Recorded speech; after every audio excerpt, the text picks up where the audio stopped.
Okay, welcome everyone to a fresh episode of ATP Live Monday. I want to thank you so much for joining me. For those on audio room, I can see you.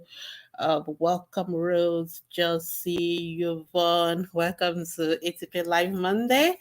And I can see those on Instagram also joining in. Welcome to ATP Live Monday. And for those on Facebook, you are also started to join in already. So welcome everyone to this fresh episode of ATP Live. And today is a special ATP Live because yesterday was Father's Day. Happy Father's Day to all the amazing, wonderful dads out there. Thank you so much for all that you do. And so today's ATP Live is about you. Yes, we're going to celebrate our dads because without you, we can't have the children as well. So we celebrate the dads, we celebrate mothers. So today we're celebrating our fathers. Thank you so much for all that you do. You are all wonderful. You are amazing. We love you. We appreciate you. Thank you so much, dads. And today is also another special spotlight because yesterday was World Sickle Cell Day, and being Sunday and ATP Live is on break, so we couldn't talk about sickle cell disease or sickle cell anemia. So today we're going to be shining the lights on sickle cell, which is a theme for this year's sickle cell World Sickle Cell Day, which was yesterday. So those are the two special spotlights that we're going to be featuring today. Of course, you're free to ask any questions, but before we start taking all the questions, I will just take those two spotlights very briefly, and then we'll start answering all the questions that you may have. So, welcome everyone. If you're watching on Instagram, you can drop your questions straight onto the live video. If you are listening to me on audio room, you can drop your question in the discussion button and comment section. If you're watching on Facebook, feel free or YouTube channel, you can drop your questions straight onto our video. If you're watching on the page or Ask the Pediatricians Facebook group, but if you are watching on any of the other Facebook pages, um, you may have to negotiate your way uh, to the real video page, and then you can ask your questions there. For those of our admin team that are watching, can you please help me to pin the video because I can't easily log into my Facebook now without leaving my Instagram. Okay, well, let me see whether I can do that. Okay, I think I've done it. Okay, but I'm back on my Instagram. Okay, so I think I've done that. So, but those who are online, just help me to pin it. Okay, yes, I'm back to my Instagram, my Facebook page. Okay, so I'm just going to quickly share the video and also pin it on the various platforms so everybody can see it and everybody can watch. So, but if you have any question and hands for me, feel free to start dropping your question while I do the sharing now. So, welcome everyone to ATP Live Monday. Again, it's a special spotlight for our dads. It's a special spotlight for um, those who are our sickle cell warriors. So we appreciate every one of you. So I'm just going to take 2 minutes and sharing the videos. Luckily, I was able to get my Facebook on, and then we can start. All right, just 1 minute. So welcome everybody, and please let's celebrate the dads. It's the day. Happy Father's Day to all our wonderful daddies. We appreciate you. We thank you. We love you. I know people saying there were not enough, but that is appreciation song. I think there are a few I've seen quite a few now these days. So feel free to a message on the drop a message on any of our platform and just celebrate a dad. Celebrate the wonderful dads. Tell us what the amazing things dads have done. I've seen dads sleep in the hospitals. I've seen them um, do a lot of work for the children. So we thank you, dads. We thank you. We appreciate you. Uh, so feel free to celebrate your dad. Feel free to celebrate any dad that you know on any of our platform. While I'm doing all the, I'm just making sure I'm sharing all the videos. I'm pinning them where they should be, so everybody can see and everybody can watch at the same time.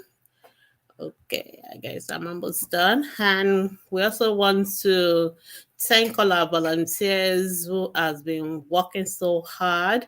We're almost finishing all our outreaches. We've been to 30, that should be 36. Yeah, we've been to 33 states, and I think we still have a few states outstanding. We've done lots of outreaches, and I'm sure if you check on our Instagram pages or our Facebook groups, you will see all the amazing pictures and videos of all the children. As at the last count, I think we've reached over 17,000 children directly. We normally count only the children. We don't even count the fathers and the mothers at our outreaches. And so it's been so amazing, and we've been getting lots of wonderful feedbacks about all these outreaches. So thank you to all the wonderful ATP volunteers who have been making that to happen. Thank you for taking care of Nigerian children. We appreciate you. Okay, so I think we're ready to start now, and we can start taking the questions and answers. So feel free to drop your questions. I can't see so many questions yet, so I'll wait for the question to start dropping.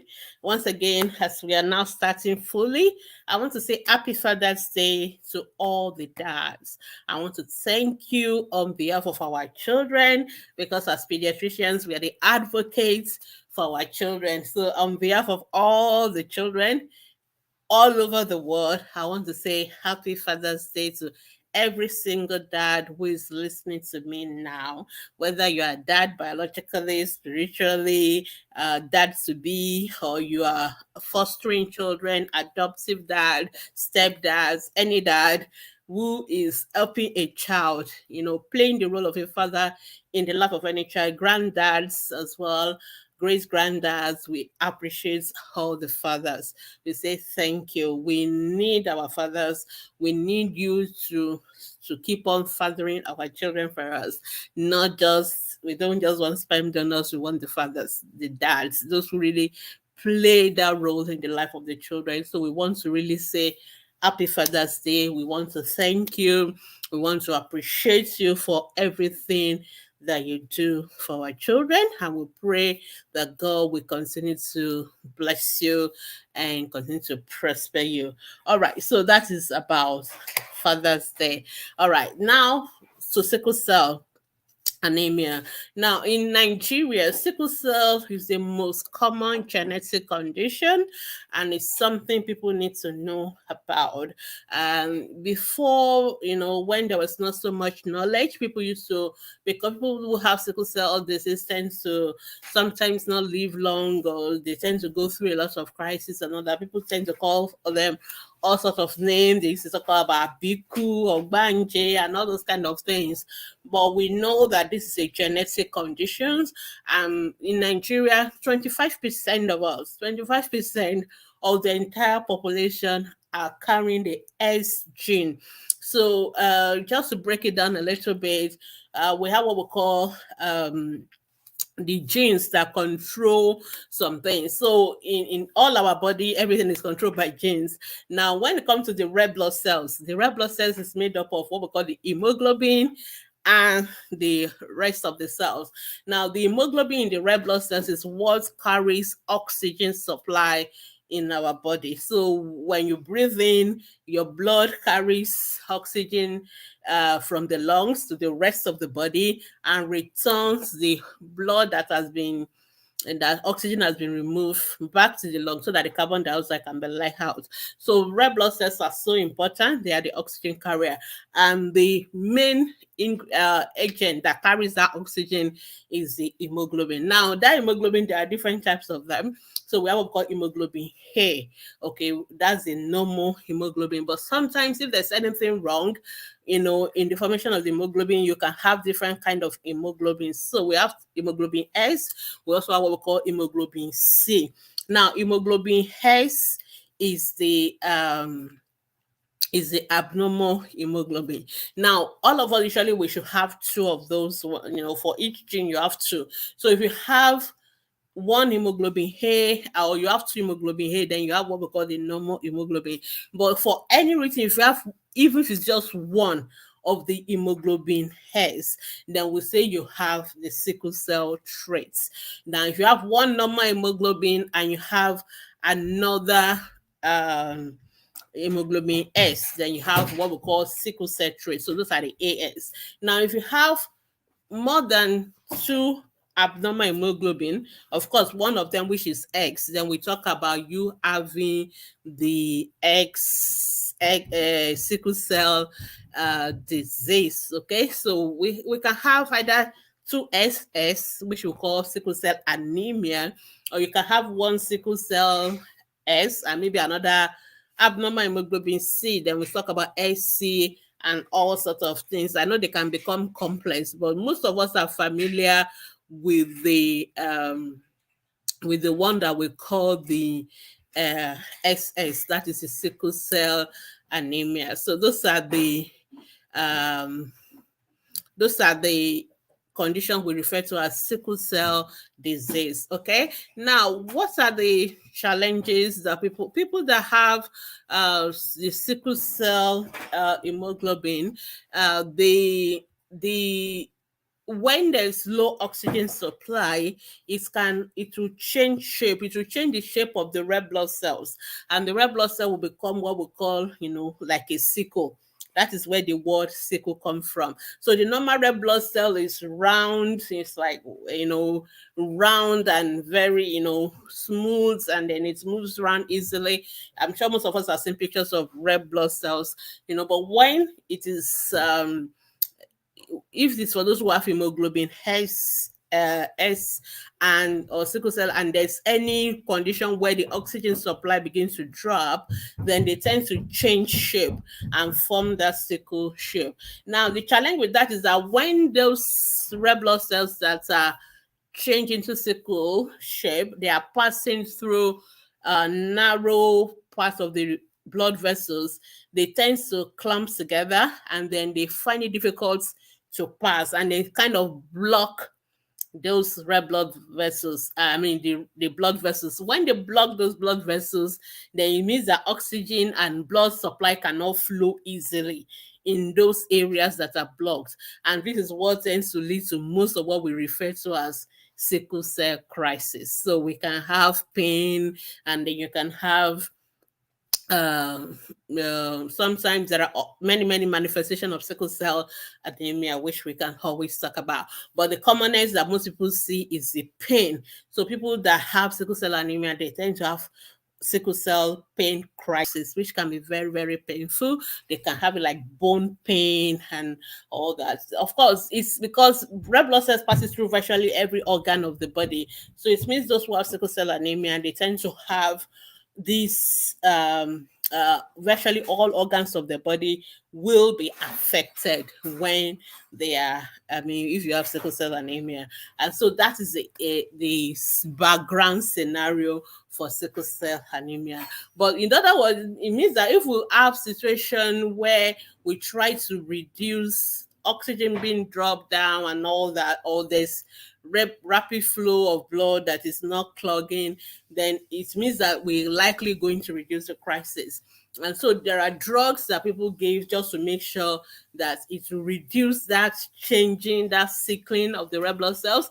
Also, we can also, make sure they drink a lot of water, make sure so there's a lot of flow, there's no clogging of the vessels and all that to help. Also, because the red blood cells, they are being changing from sickle to normal, changing again, um, they tend to break down very quickly. And because they tend to break down quickly, so people that have sickle cell anemia, they tend to have low uh hemoglobin levels. So that's the anemia part. So their PCV is always very low because normally red blood cell will take about 120 days to last, but for those who have sickle cell anemia, they won't last that 120 days. It tends to break uh very quickly, and so that is what is causing their blood level to be low. And so virtually all the organs in the body can be affected. And so that's the situation. And because a lot of 75% of people have sickle cell gene, it means that the chances of it being passed along in the population is quite high. And that's what we talk about, knowing your genotype, so that you know your genotype. If you are AA, for example, you can marry anybody. But if you are AS and you marry somebody else who also has another S gene, whether AS or LC, then the chances of you coming together to have a child who can have the two S's together is 25% for each pregnancy. It does not mean that if you have 4 children, only one of them will have sickle cell anemia. It means that for each pregnancy, it is likely that 1 out of 4 chances that that pregnancy will give birth to a child who have sickle cell anemia. And we have found that some family, they can have 3 children with sickle cell anemia. Some family can have 4 of them. I've seen that before. So, because these children they tend to have crisis, they tend to have pain crisis, then it can be very, very stressful on the family. So that's why we try to talk about, let everybody know genotype. There's a lot of research going on. We're now in the era of gene therapy. We're in the era of blood bone marrow transplantation, which has been showing a lot of promise for people with sickle cell anemia, which means that maybe very soon we can actually get a cure. We can actually correct that abnormality in the gene, and then we don't have to produce sickle cell as the hemoglobin X anymore. So there's a lot of research going on in that area. But for now, we still don't have that technology available. So what is still available is like a cure for sickle cell anemia is bone marrow transplantation, but it's very expensive. It has a lot of side effects and all that. But for those who cannot have the cure kind of treatment, for now we just talk about everyday kind of treatment that we can do. So we want them to be taking folic acid so that they can, it helps them with the production of their red blood cells. We want them to drink a lot of water, so that will reduce the chances of crisis. Of course, we don't want them to be in a situation where the oxygen level is low.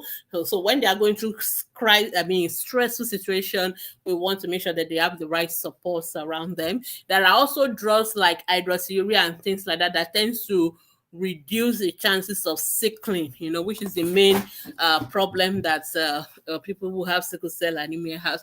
Of course, just to quickly say that it's a spectrum. So there are people that have sickle cell anemia that may never have a single crisis in their life, that will be well and they're fine, and people may not even know. But there are people that are very sick, and they're in and out of hospital, and some of them don't live so long. So it's a big, big spectrum. So you never know which one it is going to be. So again, it's about knowledge. Let us know, am I at risk? Okay. And then what can I do? So for those who already have sickle cell disease, they need to go to the hospital regularly. They need to see their doctors. They need to be protected. They need to be supported.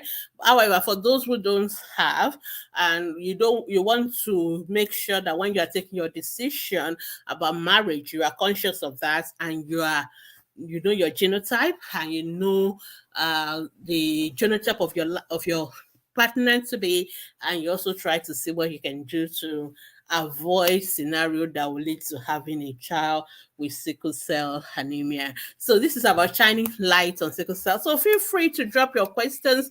I can't seem to find any question coming to me on our Facebook group today, and I just hope I'm live on our Facebook group, because somehow I have not seen any question from Facebook. So please drop your question.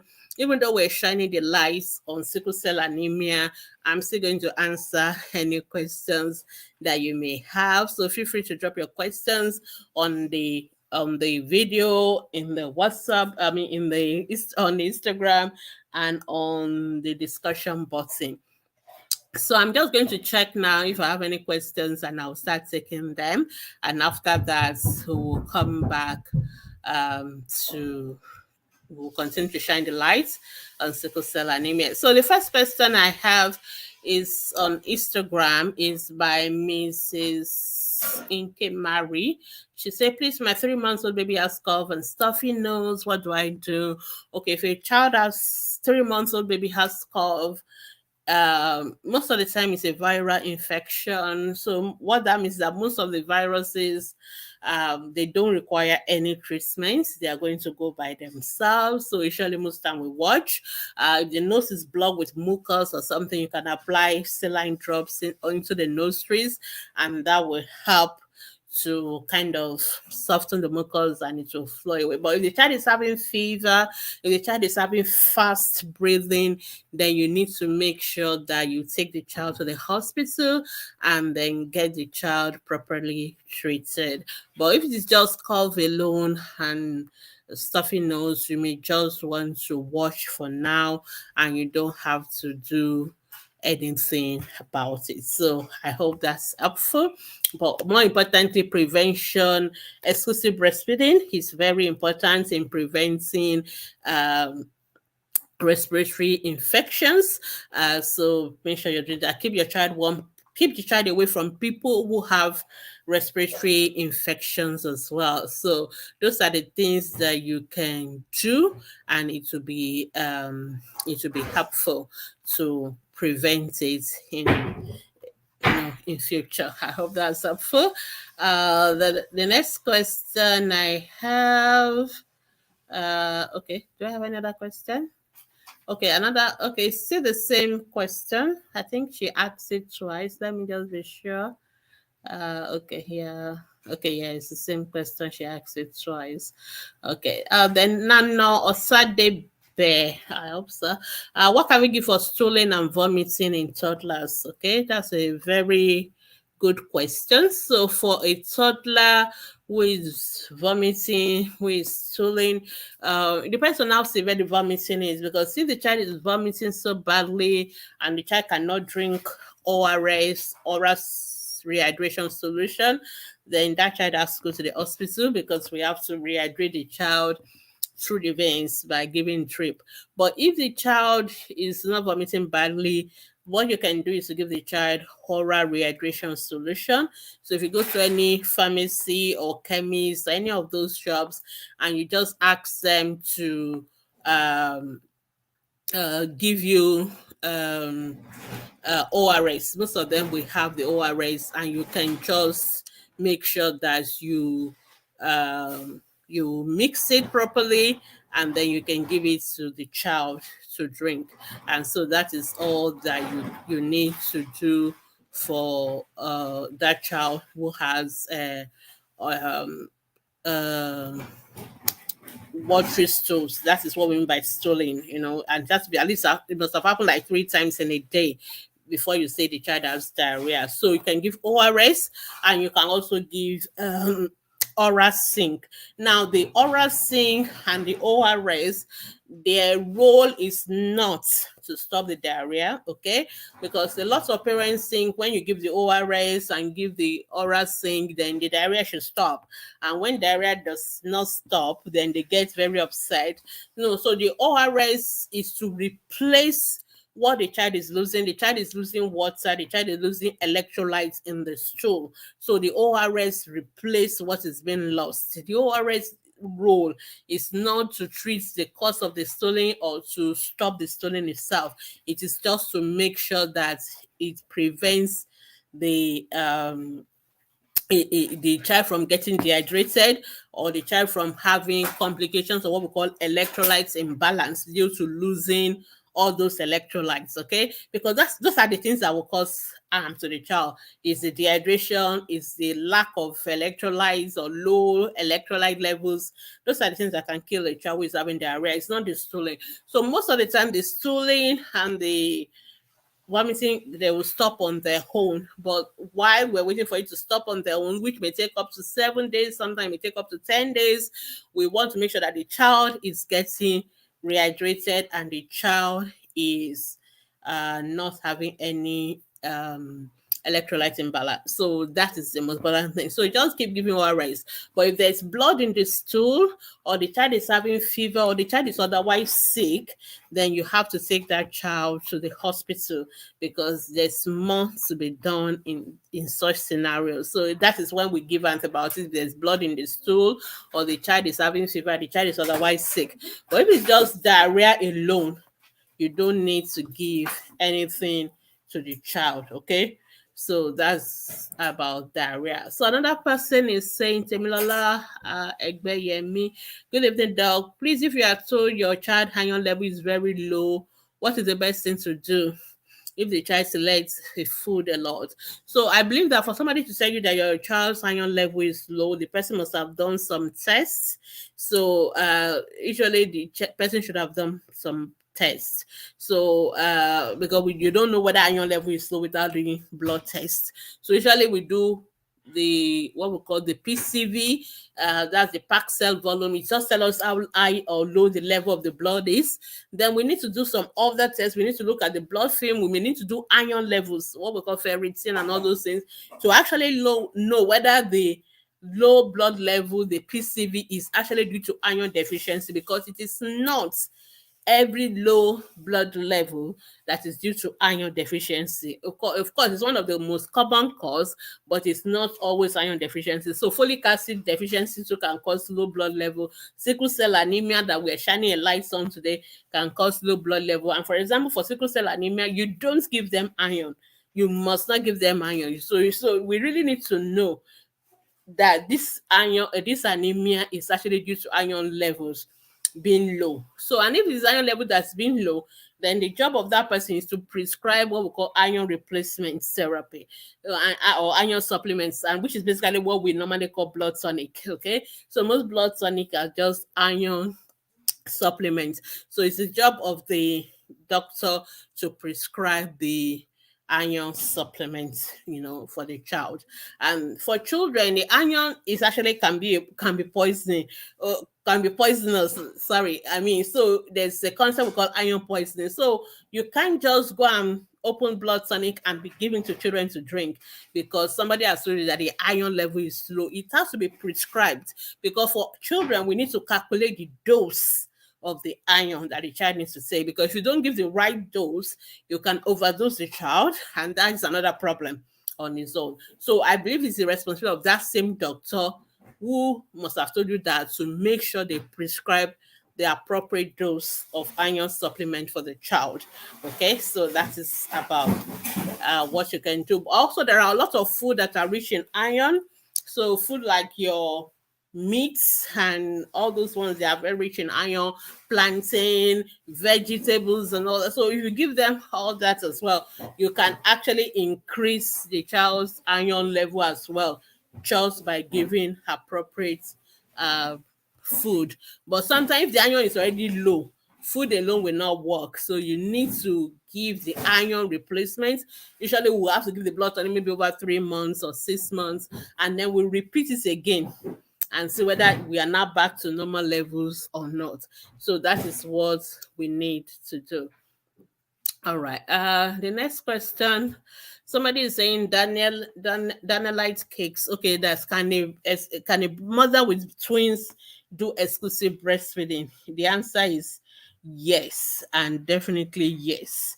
Okay, so it is possible to. I mean, and if you go to on our Instagram channel or our YouTube channel, we have a lot of testimonials about that. We have video testimonials. We have so it can be done. Okay, it can be done.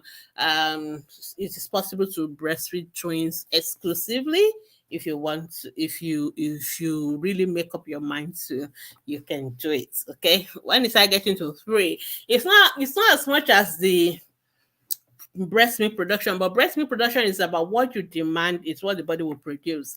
And there are people that actually produce even more milk that they can even give. In the days before COVID, HIV and COVID and all those other, HIV mainly and hepatitis B, we actually do a lot of what we call milk bank, which means some mothers who have single babies, they actually produce lots more milk than the baby needs, and they can store it and they can donate it to the milk bank for other mothers to use. So it is possible for you to exclusive breastfeed training, because you can always produce much more than the baby needs, and you can conveniently do that for twins. All right. I don't know why I'm not seeing questions on Facebook. I have a feeling something is wrong somewhere. For those who are on our Facebook group, I hope you can see me and you can hear me, because I suddenly can't see any question from Facebook, and that's very unusual because usually Facebook is where majority of the questions coming from. So if you're on Facebook, just drop comment. Let me know you're there. Even if you don't have questions, so I know there's nothing going on Facebook today. I just heard there's something wrong. I hope Facebook has not limited my videos. All right, let's go on, because Instagram seems to be having their day today since we don't have any question on Facebook. All right, the next question is from Chifel Girl. Say, good evening, Doc. My 3-year-old daughter always twists her neck backwards when sleeping. Thought she will outgrow it, up to now, nothing. I'm trying to imagine what you are describing. Twist her neck backward. So usually when children are sleeping, they're sleeping flat on the bed, and usually we expect them to lie on the back, or at least on the side for the older ones. So what does it mean twisting her neck backwards? I'm trying to imagine what it is. What do you really mean? How does she sleep, and what position is her head that make you think she's twisting backward? Because I'm not really sure I understand exactly what you're describing and why it is a problem for the child. So maybe if you give me more information, I will know, because if a child is lying flat, she can either turn her head to the right or to the side or on the back. I'm trying to understand what you mean by turning it, twisting it backwards. It's not really coming to me. So let me know. All right. Okay, so thank you. Some people are commenting on Facebook. Okay, I think I can see you now. Okay, all right. So at least I'm reassured that Facebook did not block me because I was wondering when I don't say anything on Facebook, which is very, very, very, very unusual. Okay, so the next question from Bolanle Christie. Say, please, ma'am, does a PCV of 27 in a 6-month-old require blood tonic? Can the infant produce the required blood as time goes on? Okay, the PCV of 27 in any child is low. Okay, is any child is low. Most of the babies at that age, the PCV, at least we don't want you to go below 36. All right, so but then we don't have to rush, like I was explaining earlier, to quickly give blood tonic. The most important question, and I know that mothers always don't answer that way, because whenever people ask us, I just see people telling them, go and use this, go and use that. No, that's not how doctors work. The most important question to always answer first is the why. Why? So we don't just say, oh, PCV is 27. Oh yeah, go and jump on blood tonic. No. The first question is, why is this PCV 27%? We need to answer that question. So if we have not answered that question, we can't do the right treatment. So we don't jump from question to just any solution. We always want to know the why. Okay, so a PCV being low may not necessarily mean the child is iron deficient. Okay, there are other, is this child bleeding, for example? Is the child bleeding? Some children actually bleed. They can have vitamin K deficiency bleeding and all that. So we need to go and address the bleeding rather than going to jump on iron blood tonic. Okay, so there's also what we call physiological anemia. So when babies are born, they have very high level of PCV. Most of them have PCV of 42%, 50% and all that. So when they are born, they have a lot of PCV. So, and because when they were in the womb, the baby relies on the mother to get them oxygen. So the baby is not breathing, even though their lungs are there, but they are not using it to breathe for their own oxygen. So they get oxygen from the mother. And because they need to get the oxygen from the mother, the hemoglobin, what we call hemoglobin F, which is hemoglobin babies have in the womb, is a super uh it's what we call like it has a very high affinity for oxygen. In other words, it needs to produce a lot of red blood cells so that it can grab as much as possible from the mother. So the red blood cells are so high because they are trying to steal the mother's oxygen, if I can put it that way. I don't want to use so much medical jargon. So when babies are born, because of that, they have a very high. So that's why they always look so red. We see that when babies are born, they are looking very red because the red blood cells are so high. But now they are breathing on their own, so there's so much red blood cells, and they don't need as much red blood cell now because they have so much oxygen, much more than they need. So because of that, the bone marrow, which is the where the red blood cells are being produced, the bone marrow kind of shuts down. It will stop producing red blood cells because it's like, okay, we have too much. So we have enough oxygen, we have enough red blood cells, so there's no need to produce. So it shuts down for the first 3 months, and then, but the baby's red blood cells are being broken down. Some of them have jaundice, some of them have this, they have that. So over time, the red blood cells will come down. And then to hit a critical level, but usually we don't expect it to go below 36%. So when it gets to that level, then the bone marrow wakes up again, okay? And then the bone marrow starts to produce red blood cell. So for example, if I see your baby and the baby is 36, so I know that that is most likely the physiological anemia is because of the bone marrow shutting down. And usually it's at 3 months, that thing will stop, will wake up again. So I would just want to watch and see. But when it starts getting below 30, I'm worried that, okay, it's not just the physiological anemia now, something else is going on. Has this baby had jaundice? Has this baby lost blood? I want to know that. Is this baby having any issue? So those are the things that we want to know. And then that, because even if you give you iron at that stage, the bone marrow is not producing red blood cells, so it's not even going to use the iron. So it will just store it pending when it will start producing. So then what is the baby presenting like? So, for example, if I see a baby with a PCV of 27 weeks, otherwise well, who is okay, I will not rush to give baby blood transfusion or anything. I will just watch and see. And then I will try to answer the why, and that's what I'm going to address. But if the baby is having signs of illness and heart failure and all that, of course, we're going to transfuse that baby.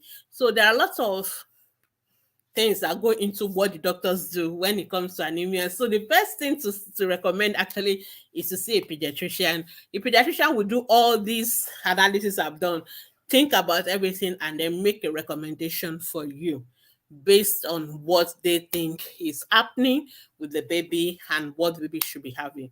All right, I think I've taken too much time explaining that. All right, but I just want you to understand why you should not just jump to blood tonic and why we need to know why the baby is having the low blood level. And that's actually what determines what we do. All right, last question on Instagram before I go on to Facebook. Is somebody say it's the same Chifego. So your 3 months old baby's blood is low. She's on exclusive breastfeeding. The doctor asked me to give her Actifed. She has stuffed nose. She did full blood counts, and her blood was still low. So you should ask your pediatrician, why was my baby's blood low? Did your baby lose blood? Has the baby had jaundice? Has the baby been sick? Those are the questions. Was the baby born preterm baby? Preterm babies also tend to have low blood level. You yourself, were you short of blood when you were having your baby? Because if you are short of blood, your baby can also be short of blood. If your baby had twins, sometimes twins, one twin will take more blood than the other twin. So we have what we call twin to twin transfusion. So there are many reasons why blood could be low. So it is the job of your doctor to tell you that and then to recommend appropriate treatment for the baby. But the breastfeeding and everything you are doing is not giving baby blood. The blood that baby has in the first 3 months of life is the blood they already got from the mother. And the bone marrow most of that time is not working. The bone marrow is shutting down because there's too much blood and waiting for it to wake up before it will start producing blood. So, but babies have many reasons why the blood could be low, and there are many reasons. But it's most of the time it's not nutrition. Most time it is because baby is actually losing blood or has gone through a major illness that has drop their blood. Most time it's not because of iron deficiency.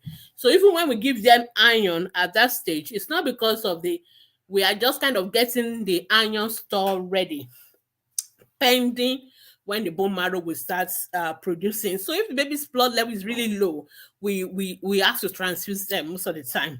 We don't, because it's going to take a longer time before the bone marrow itself will start producing its own. So most time we just transfuse them. Even when we give them iron for preterm babies, we are only storing the iron pending when the bone marrow will start functioning.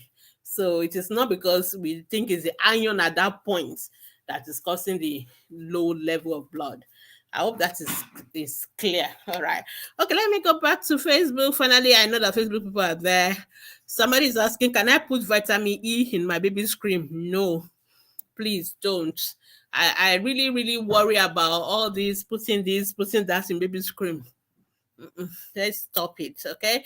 I don't know why you want to put vitamin E in your baby's cream. You didn't tell us that. Maybe that will be more relevant for me, but please don't. Don't.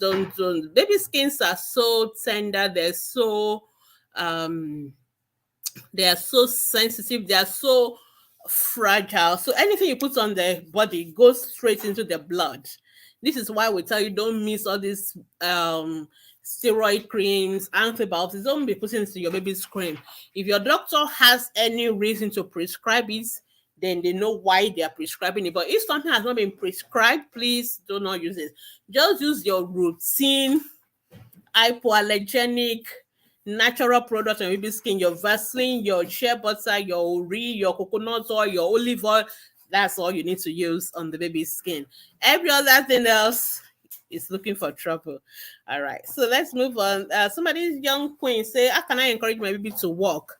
She stands already. She's 9 months. I beg, leave this baby alone. When baby is ready, baby will walk. There's no hurry. It's not a competition. Your baby is 9 months old. I am very happy your baby can stand. When baby is ready to walk, the same way your baby gets to the point of standing with that, I'm sure you didn't do anything. It just happened. The same way the baby will walk when baby is ready to walk. So there's no reason. Most babies walk at 1 year. So it's too early to start worrying about a baby walking, or you don't need to encourage baby to do anything. When it comes to development, they do it by themselves. Okay, so don't start to hurry them along. They will do it when they are ready. So just relax. Relax. Okay, so Titilayo Olamide is asking, what is the cause of recurring cough in a child of 3 years old? Okay, so a child who is having cough recurrently needs to see a pediatrician, because there are many things that could make child to have cough. So cough could be from the lungs, it could be from the heart, it could be from, so cough is on its own is just a symptom. And if it's happening over and over again, we have to think of other things. What are the causes of recurrent cough? So we're thinking of, is this child asthmatic, which is one of the commonest reasons for children when they cough a lot at night and wheeze along with it. Or if some children have allergic conditions, well, asthma is also an allergic condition, but other ones, children who have tuberculosis, for example, or children who go to crutches. Sometimes it's not because there's anything, but because they keep going and getting infected over and over again. Children with heart problem, holes in the heart, they can also present with this cough, because they tend to go into what we call heart failure, and the lungs is always full of water, and then they tend to cough a lot. So if your child is having cough lasting longer than 2 weeks, happening over and over again every month, every 1 week, every 2 weeks, that child needs to see a pediatrician, so we can do a proper assessment, and then we can tell you the specific cause in that child. And we may now be able to, we need to do things like chest x-ray and all that, then we can tell you what is the way forward. All right.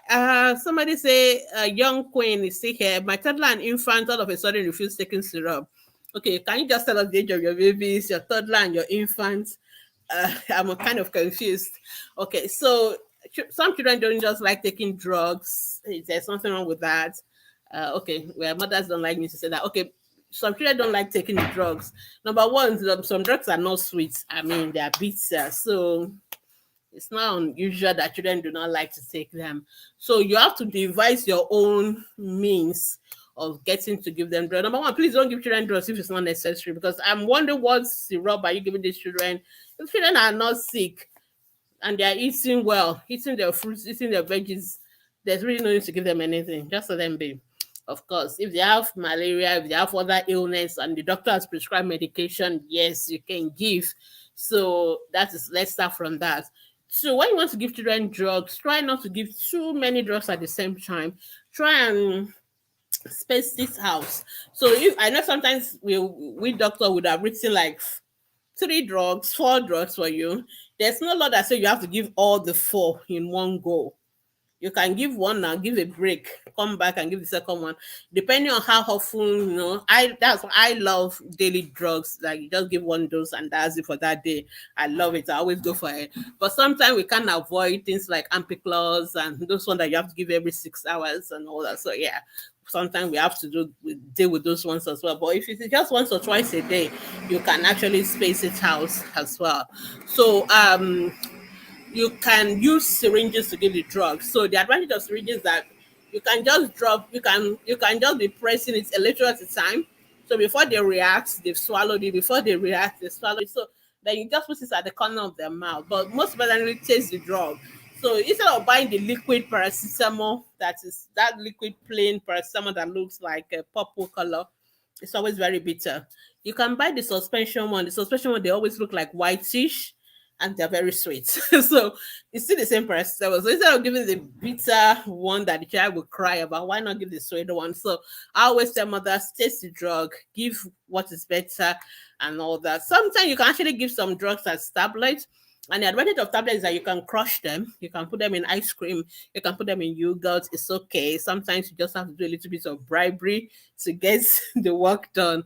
So it is allowed to do that. Or you can put it in your eba or swallow or amala, and you put it with a lot of okra or ewedu soup. And then the children have swallowed the okra and the ewedu and everything go. So those are all the simple tricks that you can use to get the drugs down. But more importantly, the children don't need the drugs. Just don't give it to them. Okay, so if you want to learn more about that, you can go to our website. I have an article on how to give medication to children who are refusing medication, and that may be helpful. Oh, finally, somebody commented from our Facebook group, so I know that they are seeing me there.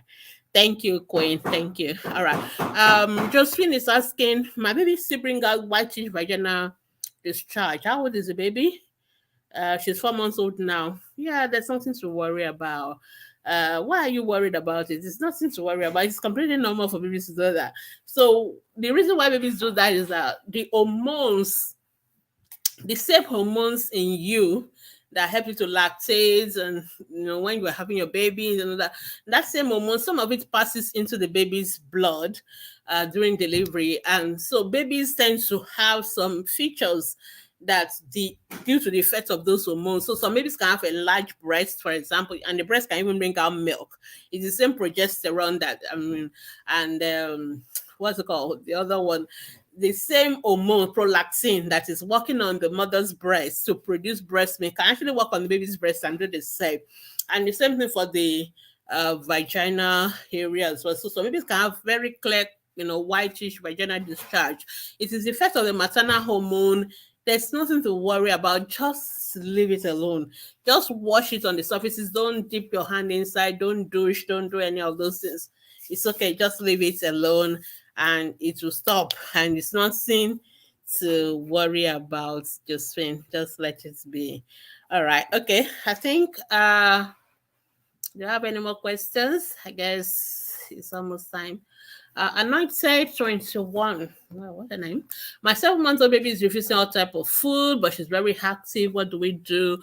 Okay, your 7-month-old baby means you just started complementary feeding 1 month ago. So your 7-month-old baby could not rejected all possible food, because if you are following this protocol of introducing new food, you should just have introduced maybe 4 different kind of food. That's all you should have done by now at 7 months. So relax. If you have already introduced all types of food, it means you are not doing complementary feeding right. You are not following the simple protocol of doing it. So I'll recommend you go to our Facebook group. go to the guide section, go through the guides on complementary feeding, or you can download the app, Bats and what's the name? Bats and Beyond. I think that's it. And you can download the app. They have all those videos. There are videos on feeding, what to give, how frequently to give. Very, very short and lovely videos, practical videos on how to go about complementary feeding. You will not miss it. It's very simple. So most parents are always in a hurry. And I think we did an ATP live last Saturday. No, is this Saturday or the other Saturday? Yes, the upper Saturday, yes, where we talk about better nutrition for every child. You can actually watch it. I think I took my time to go through how to go about feeding our children. So you need to first of all understand what to do. So for a 7 months old baby, still keep breastfeeding as much as you can, as much as we're doing before, not to reduce it, and then go back again and restart complementary feeding after you have gone through all those videos, after you've understood how to go about offering food, okay? Because when you start offering food, you're not supposed to just give too much, and you're not supposed to start give it once and then say, oh, baby didn't take it, and then dustbin, go for the next one. No, you keep offering that same food over and over. You offer it for like a week before you can say, oh, baby's not going to take this one. And of course, how do you mix the food? What's the texture like? Are you giving with cup and spoon, or you're trying to feed them through bottles? All those, what quantity are you giving?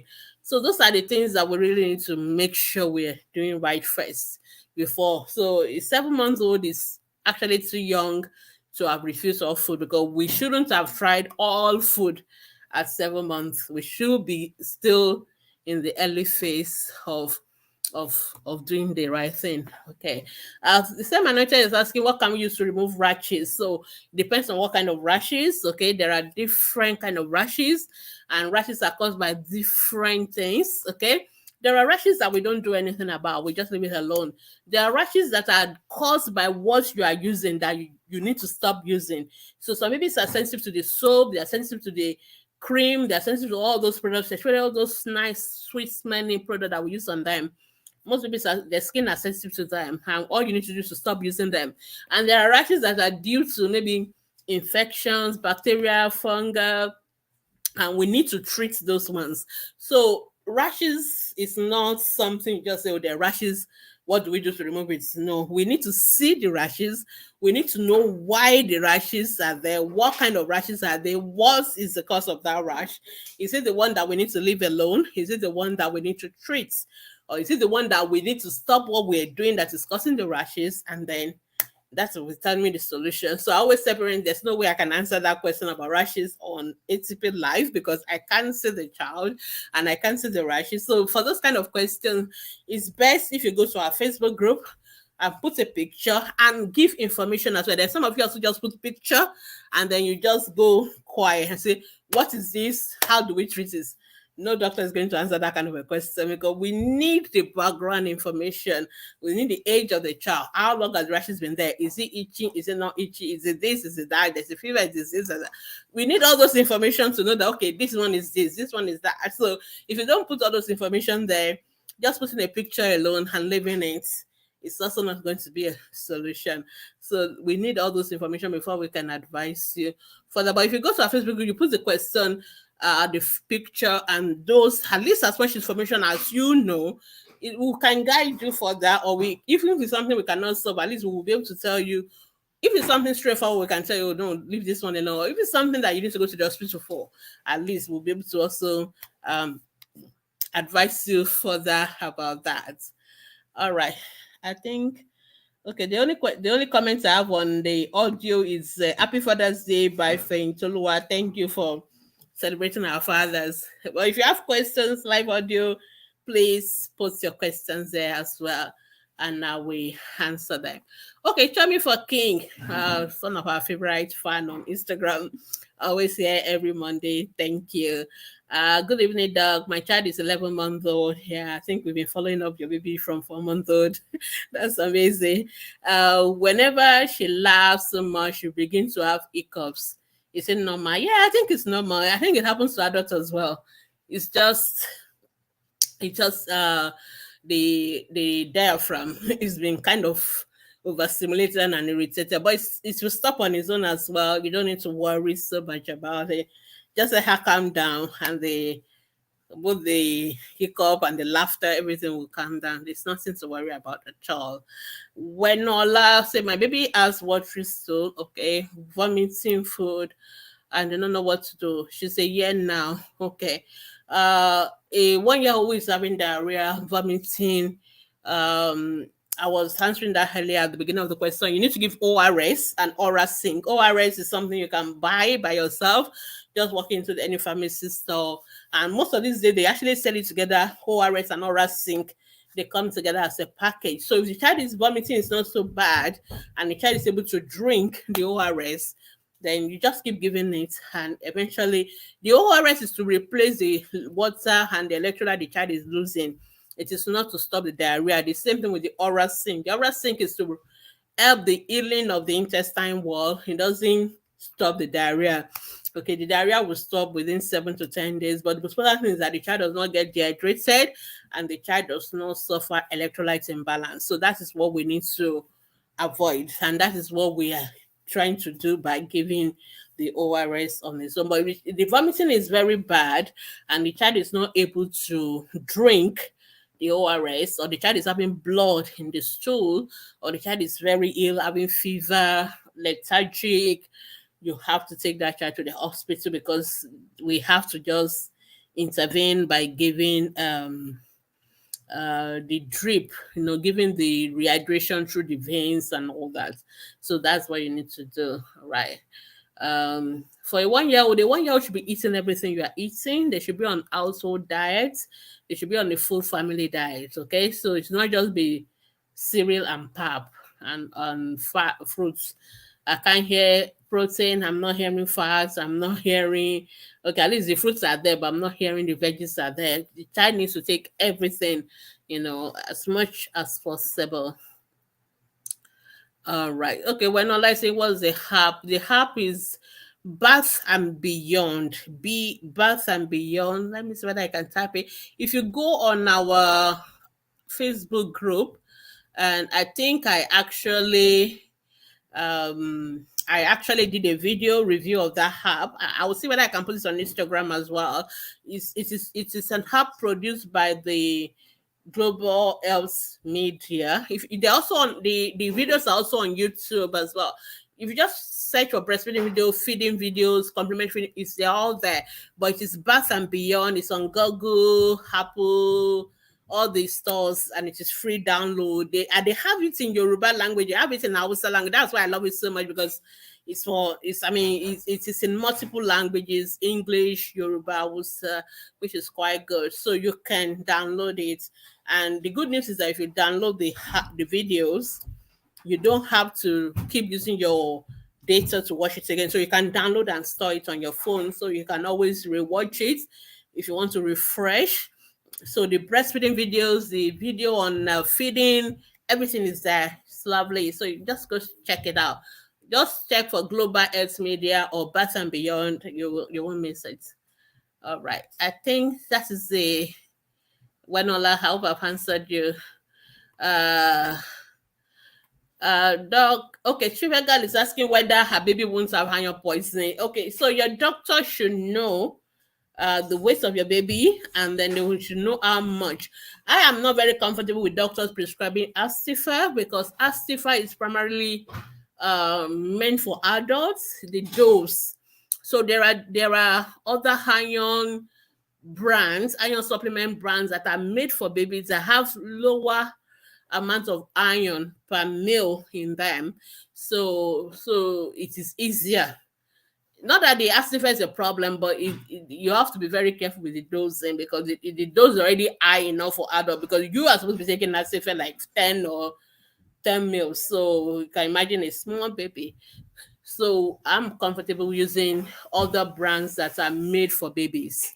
So, but you can ask your doctor. Your doctor should work it out for you. So there's a way we calculate the dose. Yeah, just ask your doctors. They will tell you about that. I think I've finished answering all the questions on Instagram, on Facebook, and on Live audio. All right. I think I finished today on record time. Good. All right. So thank you everybody for watching. Just a few announcements before I go. Thank you to those who have supported us with our um, uh, outreaches, our children's day outreaches. We've done 33 outreaches. We still have a couple months to go. I think we're doing Abia and Samfara this weekend, and I think we still have Gombe and Bayelsa. Those are the four remaining, and then I think Ghana. So we have those coming up. Thank you so much to everybody that have supported us, and we appreciate you. And for all the communities we visited, thank you so much for your warm welcome. So if you still have any questions on any children health issues, feel free to go to our Facebook group from Mondays to Saturday. You can post your questions there and we can answer it. So today, 1 hour is just for us to do back and forth. But if you want to, if you still have more questions, please go to Ask the Pediatricians Facebook group. You can miss it on Facebook and join the group and you can post your questions there. Unfortunately, we can't do it on Instagram back and forth because Instagram is not properly structured for the way we do our work, but Facebook is not structured. You can post anonymously on our Facebook group so nobody knows who is posting, and we can close the comments so you can know the comments that are from professionals versus those from our members who are not professionals. So those are the kind of things we like to do. So you can post children health question on Ask the Pediatricians Facebook group. You can post adult health question on ACP Family Facebook group. You can join our first time mom group, FTM baby care group. Yes, I have a lot of product for first time mothers. We have the FTM companion, FTM frequently asked questions, 500 of them. All these questions for first time mothers, I've compiled them in a nice, lovely digital product that you can just have on your device. And okay, I want to ask this question, you just go by it by yourself and you can get the answer straight away. So you have your pediatricians with you all the time answering all your questions. So lots of resources for first time moms. You can get those resources on our FGM Baby Care Ready group. And of course, we also run our ACP clinics. If you want to have one-on-one consultation with our professionals, speech therapists, physiotherapists, doctors, even our clinical pharmacists, all of them, you can send us a WhatsApp message and you can see them for a very moderate fee. Of course, it's not free. Consultation is not free, but you can get it for very moderate fees. Okay, I think that's all the question. And of course, I do ATP Hour every Thursday on Fresh Waves Radio. And of course, I have a podcast on Spotify, and it's also on Google Podcasts and so many other podcasts. Just look for Ask Dr. Gbemi ATP. Please follow me. Please listen. You can listen. The podcast is like I just pick a topic and I talk through all of them, and you can listen to back episodes. So just look for Ask Dr. Gbemi ATP on Spotify, on Google Podcast. Just Google any of the podcast app. It's always there. And you can follow me as well. And you can also listen live on Thursdays on our Facebook group, on our YouTube channel, and on Fresh Waves Radio as well. So I think that is all for today. And I will see you guys again next week. I think somebody will just sneak in a question about the 8-month-old baby with no teeth. No worry. There's no reason for you to worry. But if baby is touching her hair a lot, you need to take that baby to the hospital because to rule out ear infection. Okay. Sorry, I just have to quickly answer that question so that before we can go. All right. So thank you so much, everyone, for joining me today. And I will see you same time next week, Monday. Before then, take care. Take care of the children. And again, happy Father's Day to all the fathers. We love you. We honor you. We celebrate you. We appreciate you. God bless you. Bye.